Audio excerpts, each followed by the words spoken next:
Salam dəyərli izləyicilər. Burada belə bir sual verilir ki, uyğunluğu müəyyən edin. 1870-ci il kənd əsasnaməsi demək aid olan kəndlərə verilən hüquqlar, kəndlər üzərində düşən vəzifələr. Demək hüquqlar nədir?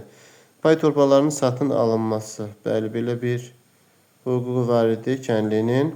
Satın alma üçün dövlətdən maliyyə dəstəyin alınması. Xeyr, maliyyə dəstəyi yox idi.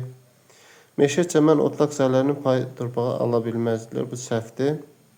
Kəndlər üzərində düşən vəzifələr. Pay torpağının satın alandakı sahibkarlara vergi ödənməsi, vergi ödənirdi, var idi.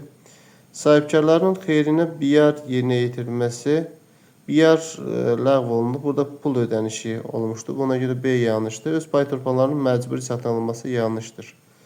Deməli, burada bir də A, 2-də də A uyğun cavabımız C variantında göstərilib. Növbəti sualda qeyd edilir ki, Roma imperiyasının Konstantinopoldan edildiyi dövr üçün xarakteridir. Konstantinopoldan idarə olunduğu dövr 330-dan 395-ə qədərdir. Bunu xatırladaq. Xristianlara açıq ibadət etməyi təklifinin icazə verilməsi 313-dədir. Bu səhvdir. Roma ordusunun Sasani Alban qoşunları tərəfindən məğlubiyyətə uğradılması, Amid döyüşü götürmək olar. Ərazinin Frank dövlətinin yaranması. Frank dövləti 5-ci yüzillikdə yaranıb. Bu heç uyğun deyil. Cənubi Qafqazın bölüşdürülməsinə dair Sasani dövləti ilə sülh bağlanması.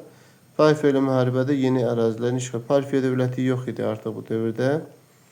Yəni, burada Sasanilərlə Cənubi Qafqazın bölüşdürülməsinə Sasanilər dövləti ilə sülh bağlanması düzdür. Deməli, 2 ilə 4 uyğun cavabımız C variantı olar. D variantı daha doğrusu.